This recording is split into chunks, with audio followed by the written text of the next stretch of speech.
Hello, this is Brianna Volmer, and this is EDL 853's case study, When a Student's Rights Are Wronged.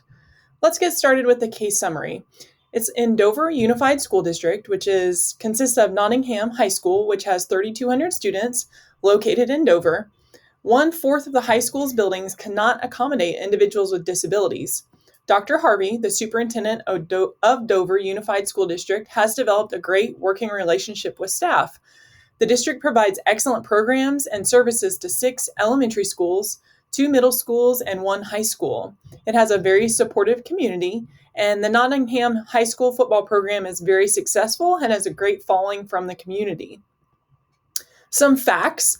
The case centers around Miguel Hernandez, whose family moved into the district because of great academic programs and the successful football program.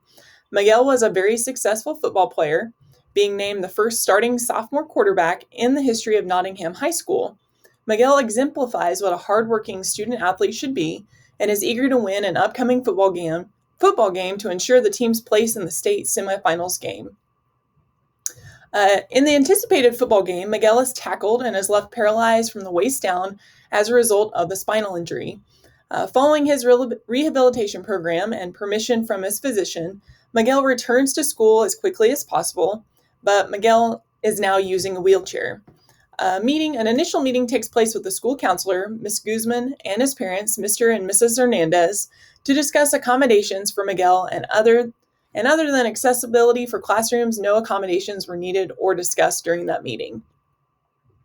On his first day back, Miguel reports to Ms. Guzman's office. She changes his schedule from a college prep biology class to a general science class due to the classroom being inaccessible for his wheelchair.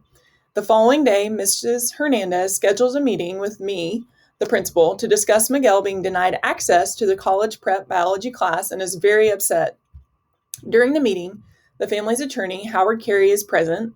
He discusses Section 504 of the Rehabilitation Act, Miguel's right to FAPE, and access to the biology class and the implications of denying him access to the classroom. Let's talk about the legal or ethical issues at hand with this case study. There's the potential for liability for injury during the school-sponsored football game, although I do not believe that NHS or any other individual would be responsible for Miguel's injury sustained during the football game. The school should carry insurance for catastrophic events such as this.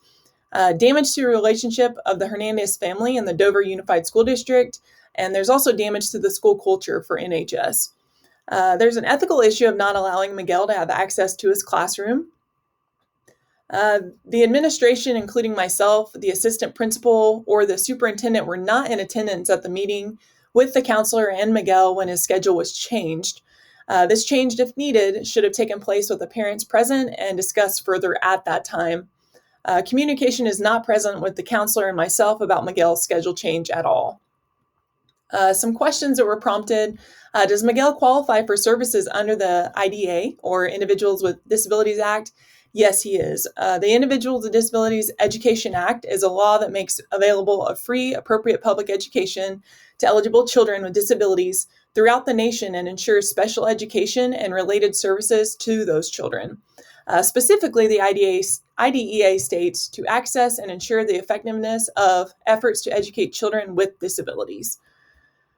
Does Miguel qualify for services under the Americans with Disabilities Act, or ADA? Yes. The ADA states public accommodations such as restaurants, hotels, theaters, doctors' offices, pharmacies, retail stores, museums, libraries, parks, private schools, and daycare centers may not discriminate on the basis of disability, effective January 26 of 1992. Private clubs and religious organizations are exempt. This is not one of those. ADA essentially provides Miguel with the right to access his classroom, not necessarily educational services. Some other questions answered. Does Miguel qualify for services under the Section 504 of the Rehabilitation Act of 1973? The answer is yes. Miguel's rights have been denied under Section 504. Section 504 states, no otherwise qualified individual with a disability in the United States shall, solely by reason of her or his disability, be excluded from the participation in, be denied the benefits of, or be subjected to discrimination under any program or activity receiving federal financial assistance. Let's synthesize what's happening. After Miguel Hernandez, a student at Nottingham High School, was injured during a football game and required the use of a wheelchair, the counselor changed his schedule, removing him from his college preparatory science class due to an inaccessible classroom, which violated his rights and access to educational resources and opportunity for educational success. Let's synthesize the facts. Some of the people involved are the superintendent, Dr. Harvey, the principal, which is myself in this situation, the counselor, Miss Guzman, Miguel Hernandez, which is the student involved, Mrs. and Mr. Hernandez, the parents of Miguel, Howard Carey, the lawyer representing Miguel. What do we know? We know that a student was left paralyzed from the waist down after a football injury and now requires the use of a wheelchair. A meeting took place with myself, the counselor, and the parents to discuss the student's needs. Accessibility to classroom was all that was discussed. We also know that when Miguel returned to school, the counselor changed his schedule, denying him access to his college prep science class, insinuating that the classroom was inaccessible for his wheelchair. Mrs. Hernandez scheduled a meeting with me as the principal. During the meeting, the family's lawyer expressed the concern that Miguel's rights to FAPE, Section 504, and access to his classroom have been denied. Some things that we just don't know about the situation. Has the district's lawyer been contacted? Who was contacted and communicated with prior to the schedule change with the counselor? Why did the counselor change Miguel's schedule if that hadn't already been discussed? Was the decision to change his schedule solely the counselor's decision, or was this communicated about with others? Did she talk to some of the teachers or other administrators? Has the district attempted to make the classroom accessible? Have they tried, talked with maintenance staff and see if they can actually attempt to do that? Are the science teachers a part of this discussion? Were they a part of the initial discussion with the counselor? We just don't know that. Can the classroom be moved to a wheelchair accessible room? Has that even been attempted? Those are all things that we just don't know. Let's review and prioritize some information. Some important things. After Miguel's injury, he now requires the use of a wheelchair. That's extremely important in this situation. 1/4 of the buildings at NHS are not accessible for individuals with disabilities that require the use of a wheelchair. This situation will be very damaging to the school community, inclusive culture, and the reputation of NHS. The school counselor has denied Miguel access to his current classroom, as well as put myself and NHS at risk of liability issues by denying him his right to the best education we can give him at NHS. I do not believe all stakeholders have been contacted given the information that we know, examples being the Board of Education, the superintendent, and the district's lawyer.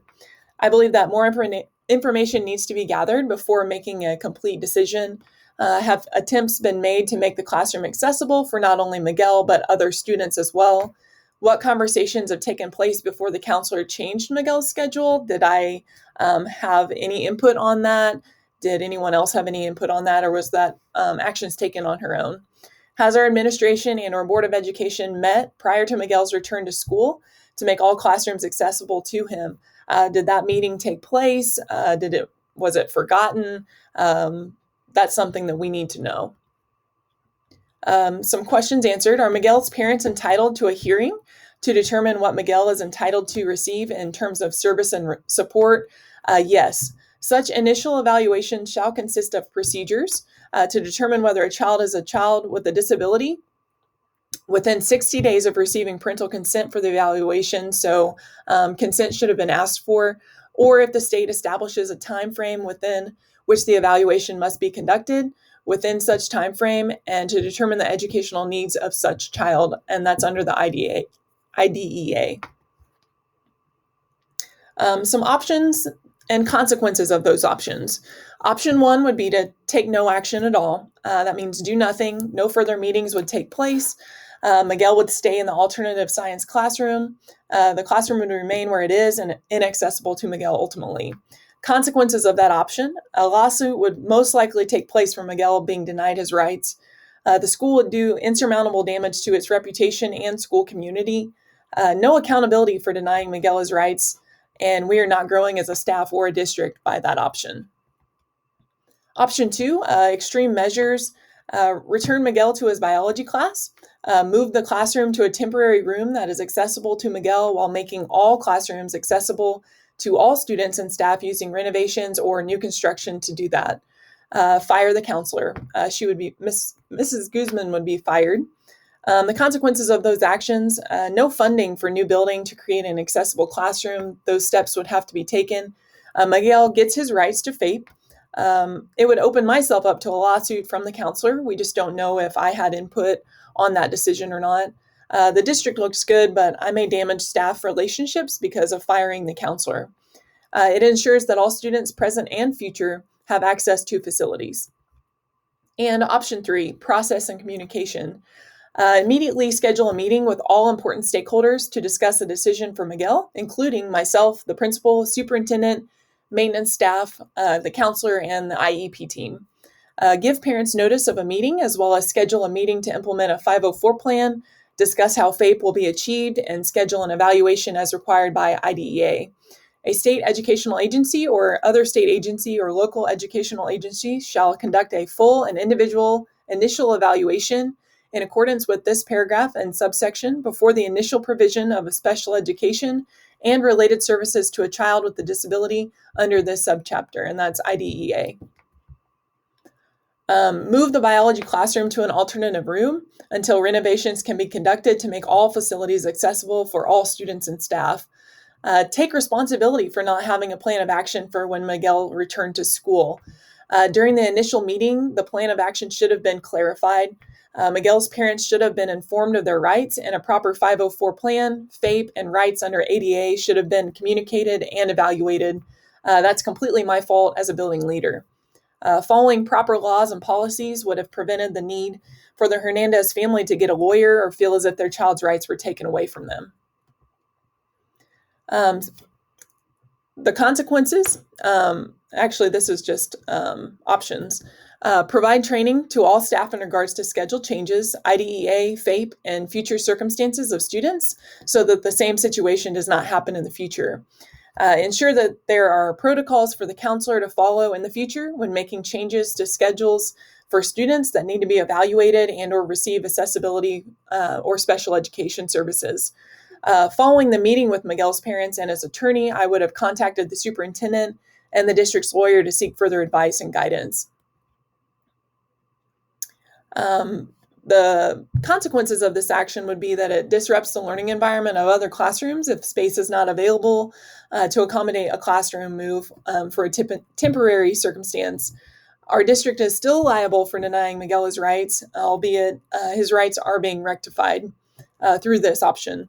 A process for allocating funds for renovations will need to begin. Damage has already been done to the reputation of the district and for not supporting an inclusive school culture in the first place.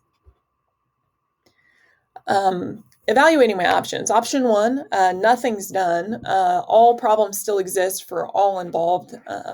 Option 2, although some problems are rectified, the process of providing Miguel with his rights has not been followed. We didn't have the meetings. We're not growing as a staff. The counselor is taking the blame for a lack of communication when clearly that's everyone involved's fault. Option 3, Miguel's rights are preserved. Our district is moving towards being a 100% accessible facility. Growth and learning is taking place for future students under option 3. My choice is option 3, process and communication. Option 3 provides Miguel, his parents, and our district the most positive outcome. This option provides our district with the most growth and keeps us headed in the right direction for being completely accessible for all students, staff, and stakeholders in the future.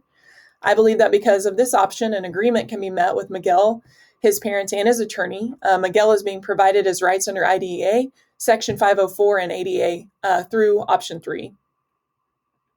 Had this option been chosen from the beginning, the situation with Miguel, his parents, and their attorney could have been completely avoided. This option would provide me with an opportunity to discuss the situation with Ms. Guzman and to provide a protocol for her to follow in the future, thus protecting her and the district from future issues.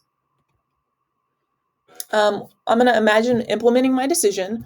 I would start by communicating with all stakeholders involved and begin the process of providing Miguel his rights under IDEA, Section 504, and ADA. I would start mending the relationship with the Hernandez family by issuing an apology and returning him to his original biology class. I would reflect on what I could have done differently to ensure that every adult and child were successful during the situation and in those that happen in the future. I think reflection is key in any situation, successful or unsuccessful. Processes would begin to allocate funds for renovations to make classrooms accessible for the entire school community at NHS. I would begin to prepare for if the Hernandez family wishes to pursue legal action on our school district, despite the plan of action being taken. I think that's something that you always have to prepare for. Those are my references. The last reference is a really good reference for comparing ADA, IDEA, and Section 504. Thank you, and have a great day.